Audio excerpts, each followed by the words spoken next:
అందరికీ నమస్తే. ఈ నెలలో అయితే ప్రతి సంవత్సరం వ్యాపారాలు చాలా తక్కువ ఉంటాయి. ఎందుకంటారా? పిల్లలకి సెలవులు ఇప్పట్లోనే ఇచ్చేదానా ఎగ్జామ్లు ఉంటాయి. అలాగే పండగ దగ్గర ఉంది కదా అని చెప్పి యాత్రికులు రారు. ఇంట్లో కరువు పని ఊళ్ళో అలాగే తోటల పని ఉంటుంది కాబట్టి ఊరి జనం కూడా చాలా తక్కువ మంది వస్తారు. ఇంతకీ ఇడ్లీ పెనం చూడు ఫ్రెండ్స్, చేతులు కాలుతున్నాయని చెప్పాను కదా, చక్కగా కొండ్లు వేసాను. ఊళ్ళోకి వచ్చిన మాట వేసే వాళ్ళు ఉంటారు కదా, వాళ్ళ చేత అయితే ఒక్కొక్క దానికి 40 రూపాయలు ఇచ్చి వేయించాను. ఇప్పుడు చేయగాలుకోకుండా మంచిగా అయితే ఉంది. సూపర్గా ఉందన్నమాట ఇడ్లీ పాత్ర.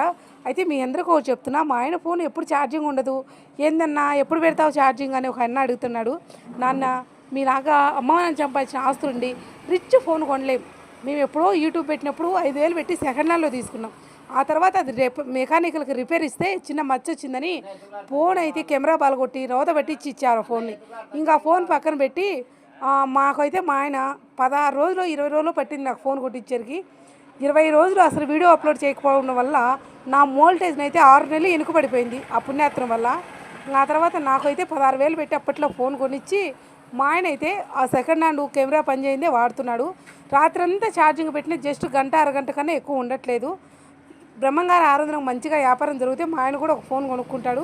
అప్పుడు దాకా దయచేసి ఎవరు అపార్థం చేసుకోకండి. అయితే వ్యాపారాలు ఉన్నా లేకున్నా మన పనులు అయితే మనం చేసుకోవాలి.